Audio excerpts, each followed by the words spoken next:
Assalamualaikum warahmatullahi wabarakatuh. Good morning. How are you today? I hope you are fine. Now, I want to explain about formal invitation. But before we are going to discuss about formal invitation, you have to know about the basic competence. You can read the basic competence in this slide.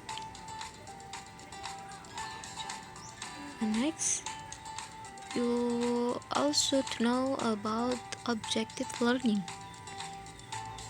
atau tujuan pembelajarannya. You can also read in this slide, right?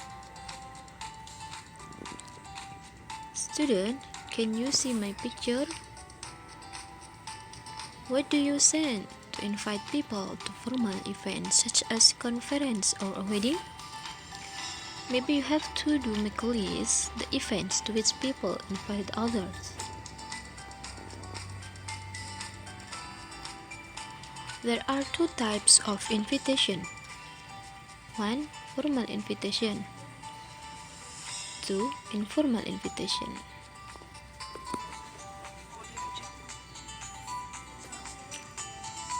The first, you have to know about the definition of formal invitation. Formal invitation is an invitation which follows a dignified form, tone, or style in agreement with an established norm, custom, or value. Webster 2012. Jadi, formal invitation atau undangan resmi adalah undangan yang mengikuti bentuk bermartabat, nada, atau bahasa gaya yang disepakati oleh dengan norma, adat istiadat, atau nilai yang ada di pembuat surat undangan itu. Itu menurut Webster tahun 2012. For the example of formal invitation, such as an invitation to a wedding, an invitation to the graduation ceremony, etc. Now, to add the example of formal invitation, you can see the layout, the form of the formal invitation. A dignified form, bentuk yang bermartabat. Martabat bisa dilihat dari gaya bahasa, tulisan, jenis font yang dipilihnya. Ada hiasan-hiasan indah di sini. Ada RSVP-nya, adalah dimana ketika kamu bisa menghadirinya, kamu dapat menghubungi kontak person itu. This is the example of formal invitation. Sampai di sini ada pertanyaan? Any questions? Okay, no, if you have no questions, we continue the common format. The common format of formal invitation. First, the first line is the names of the persons who invites. The second line is the request for participant. The third line is the name of the persons invited. The fourth line is the occasion for invitation. The fifth line is the time and date of the occasions. The sixth line is the place of the occasion. And the last line is the request for replying. Jadi di sini adalah format umum dari undangan resmi itu. Yang baris pertama itu biasanya orang yang mengundang atau organisasi yang mengundang. Kemudian di baris kedua adalah permintaan untuk hadir.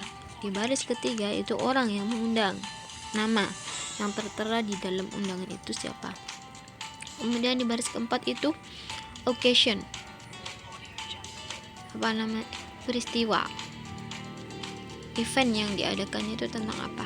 The fifth line, yang baris kelima biasanya adalah waktu dan tanggal dari acara itu. Kemudian the sixth line, di baris keenam adalah tempat dari acara itu. And the last line as the request for reply, RSVP, kontak person yang dapat dihubungi. But student, did you know the formal invitation are written on a card? The text is written in calligraphic style. Jadi biasanya formal invitation atau undangan resmi itu ditulis dalam bentuk kartu. Kemudian teksnya biasanya ditulis dalam bentuk gaya kaligrafi yang ada garis-garisnya itu loh, bentuk-bentuk huruf kaligrafi yang indah. Ya.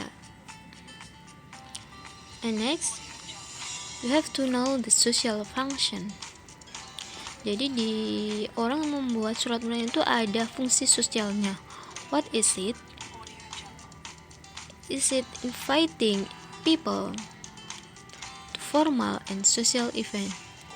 Jadi fungsi sosial dari membuat undangan ini adalah mengundang orang untuk hadir ke dalam acara resmi maupun sosial, acara-acara sosial gitu.